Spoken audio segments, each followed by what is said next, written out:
matahari mulai tampak di belahan bumi bagian timur.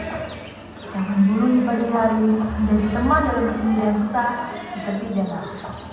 Lelaki dengan busana ada Jawa itu menatap lurus ke hamparan air di depan, menikmati suasana.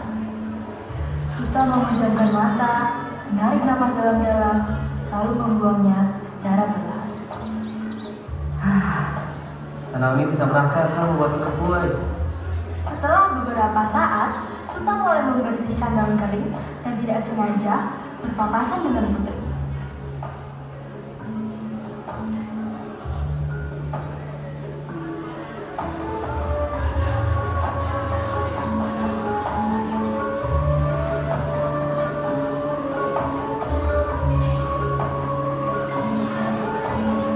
Deyang-deyangku, ayo nari bareng aku.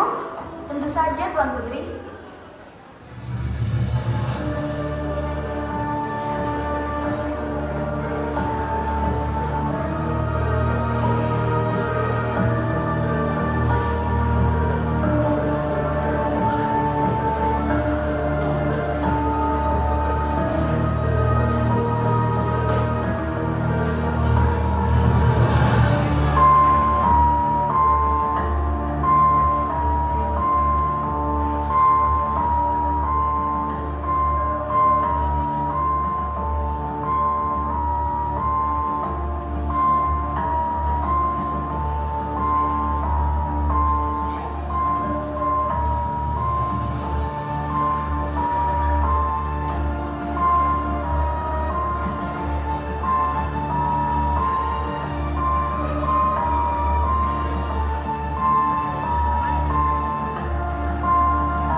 Deyang-deyangku, bisakah kau mengambilkan minuman untukku?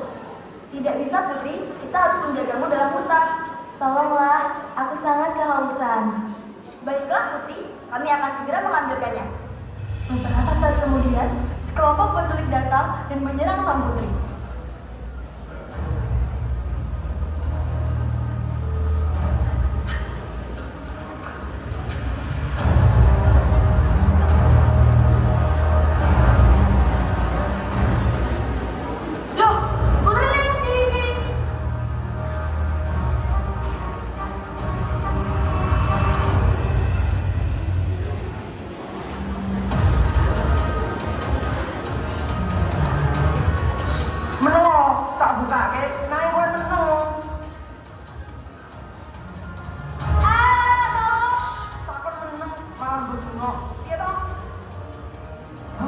Suara apa itu? Lepaskan Tuan Putri.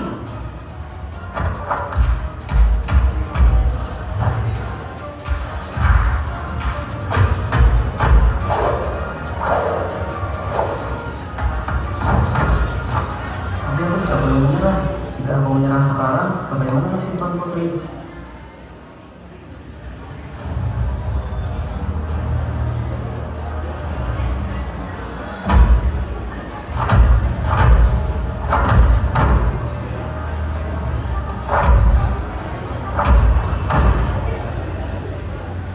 Terima kasih. Jika bukan karena kau, aku tidak tahu bagaimana nasibku sekarang. Tidak perlu berterima kasih, Putri. Sudah sepantasnya kita sesama manusia saling tolong-menolong. Apa yang telah terjadi kepadamu, wahai putriku? Ayah, tadi aku hampir diculik oleh orang-orang jahat, tetapi untung saja ada pemuda ini. Ia telah menolongku. Ampun, engkang mulia Raja Adipati. Estu leres wontenipun menapa engkang sampun Tuan Putri aturaken. Nanging para penculik menika sampun kesah. Nuwun Suta. Duk, perkenalkan. Ia adalah Suta yang selama ini merawat budak-budak kerajaan. Terima kasih, Suta. Waktu berlalu begitu cepat. Matahari mulai kembali ke peraduan. Suta tertidur lelap sampai tidak sadar bahwa sinar matahari sudah menerangi tubuhnya. Suta pun segera bergegas untuk merawat kuda.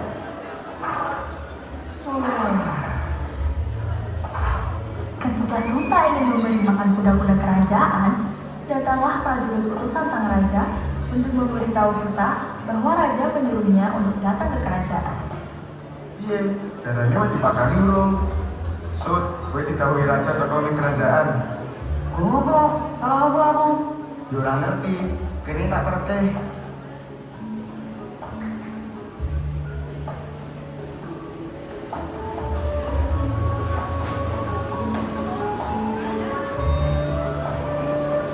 Sesamanya di kerajaan, Suta menghadap sang raja. Ampun, engkang mulia Raja Adipati. Bilih hantar para ngertos, wonten perlu menapa engkang mulia ningali gambar mriki. Lawase iki, aku weruh kowe sregep merawat jaran-jaranku. Lan kowe uga wis nyelametke putriku ini. Dadi, aku arep ngekeki kowe sak kantong emas. Lan wiwit saiki, kowe bakal dadi pengawal pribadi putriku. Matur nuwun engkang mulia Raja Adipati, nanging sekantung seni menika sangat-sangat kelangkung kangge kula. Aku gumun karo kesederhanaanmu, Suta. Bunga iki pantes lho kowe. Dadi, jupuken emas iki. Suta pun pergi dengan membawa sekantung emas itu.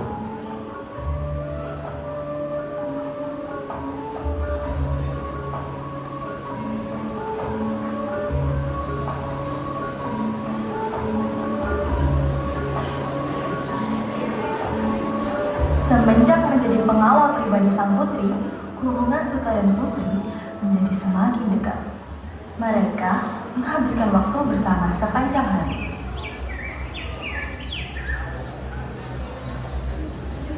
Selamat pagi Tuan Putri. Sudahlah, tak perlu memanggilku Tuan Putri. Lagi pula, kita juga sudah sangat dekat.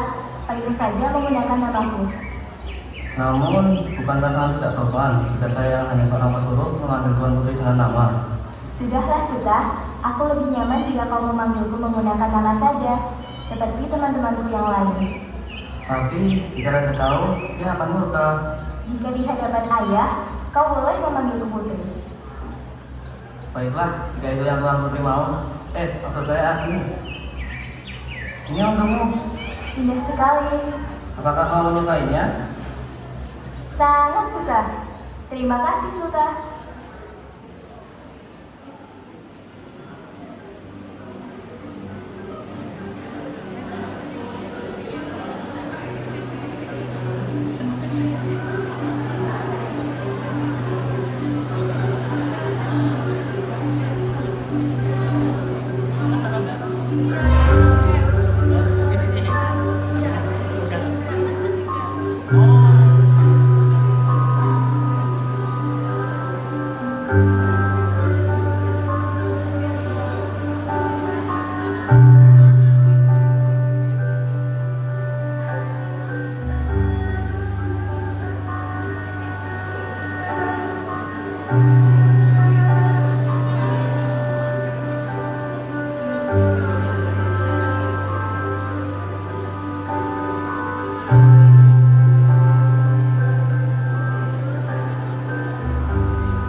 Terima kasih kembali Agni Untuk apa?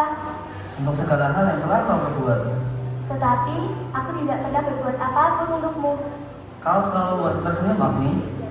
Semakin lama, mereka semakin dekat. Hingga suatu hari, Suta, aku benar-benar bahagia bersamamu. Maukah kamu melanjutkan hubungan kita ke jenjang yang lebih serius? Aku pun berpikir demikian Agni. Namun aku sadar aku hanyalah seorang pesuruh dan kau adalah seorang putri raja. Sebenarnya, aku tidak mempermasalahkan hal itu, Suta. Maukah kamu mencoba menghadap Raja Adipati untuk meminta restu? Tapi aku tidak yakin bahwa hubungan kita ini akan direstui. Tenanglah, Suta. Ayah adalah orang yang baik, jadi aku yakin ia pasti akan merestui kita. Tapi percayalah Agni, dunia ini memang tidak ada yang bisa ditebak tepat sasaran. Yang baik tidak selalu baik, yang jahat pun tak selalu jahat. Realitas selalu meleset dari ekspektasi dan membuat kita kecewa. Tentu, Suta. Tetapi, mengapa kau berbicara seperti itu? Entahlah, aku hanya mempunyai firasat tidak mengenakan saja. Buanglah semua firasat burukmu, Suta. Percayalah padaku. Dengan segala keberaniannya, Suta pun pergi menghadap Raja Adipati ditemani oleh sang putri.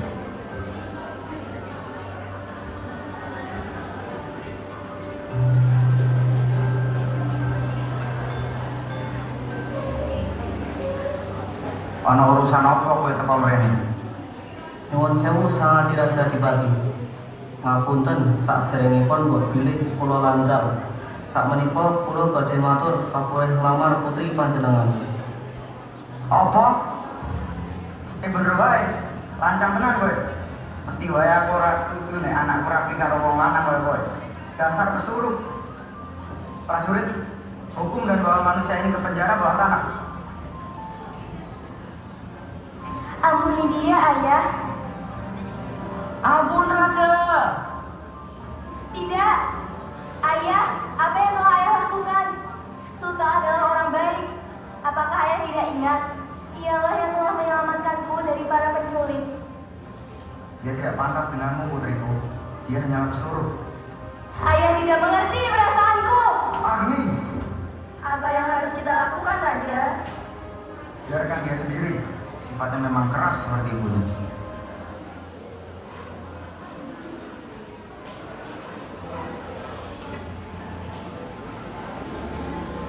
Mengapa semua ini harus terjadi kepadaku?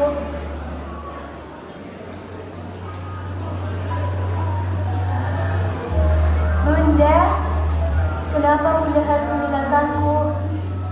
Ayah tidak pernah mendengarkanku. Aku ingin bertemu denganmu, Bunda.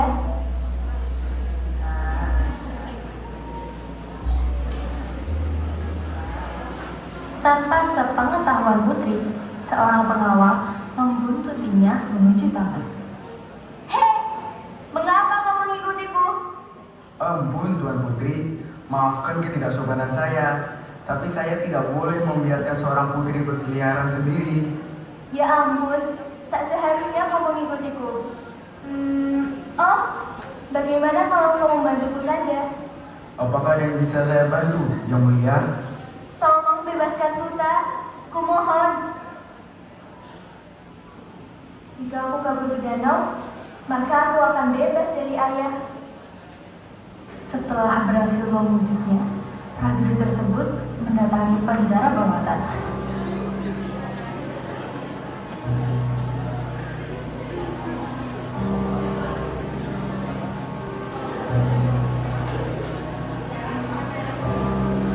Tuan Sultan, cepatlah keluar dari sini.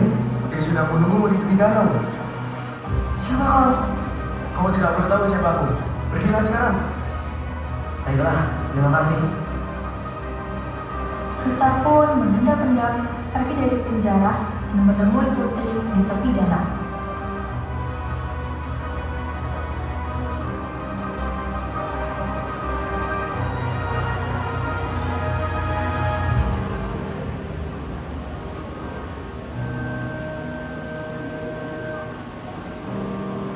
Suta, akhirnya kau selamat. Ayo cepat kita pergi dari sini sebelum ketahuan oleh prajurit kerajaan. Tapi aku takut rasa murka kepadamu. Itu tidak penting sekarang. Yang penting aku bisa terus bersamamu.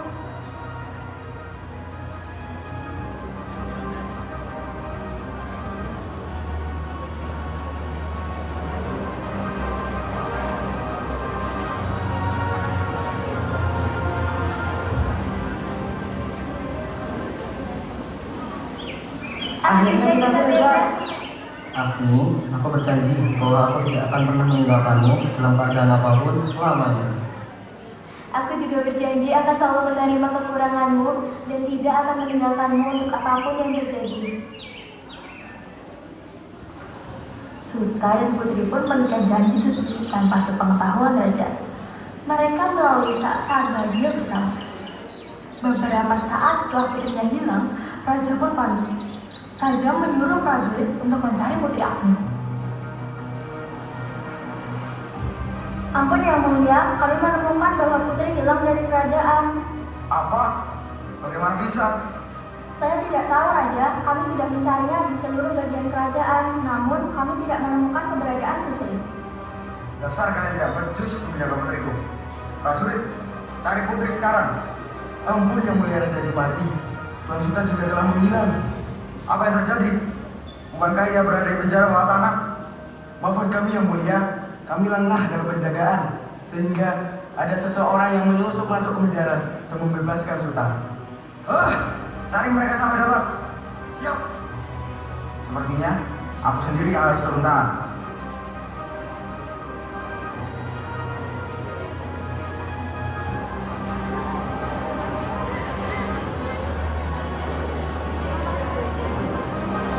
Setelah menemukan sang putri, prajurit memberitahu raja bahwa Suta dan putri sudah mengikat janji suci. Seketika, raja pun murka. Suta dan putri sudah menikah. Kita harus melaporkan hal ini kepada raja. Raja dan para prajuritnya mendatangi tempat Suta dan putri berada. Dengan amarah yang menguasai dirinya, raja membantu Suta. Hei, kemarilah Suta. Hadapi diriku atas perbuatanmu. Yang mulia, Ya, aku ingin menjemput putriku. Bawa dia kemari. Tidak ayah, aku ingin bersama Suta. Tolong jangan pisahkan kami. Mengapa sekarang kau menjadi anak durhaka, Agni? Ini pasti karena pikiranmu telah dihasut oleh Suta. Tidak, aku melakukan ini karena aku mencintai Suta. Suta, jika kau ingin memiliki putriku, maka langkahi mayatku terlebih dahulu.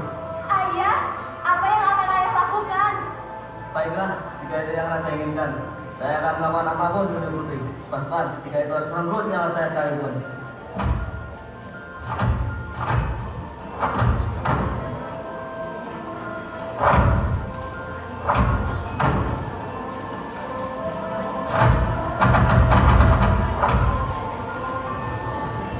Hentikan semua ini ayah, aku mohon.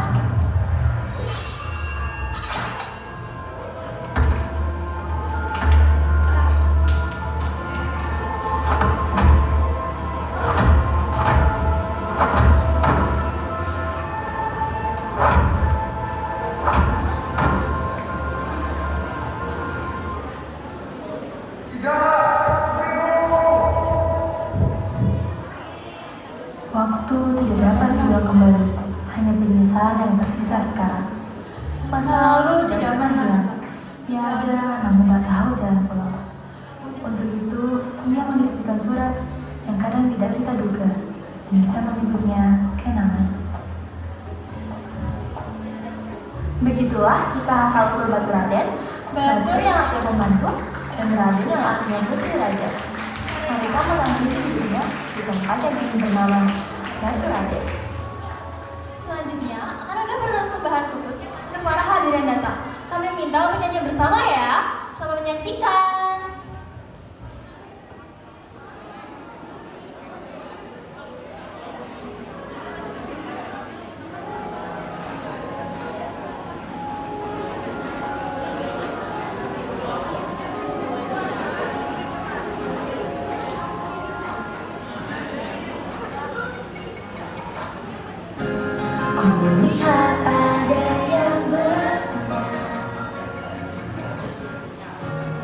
Jika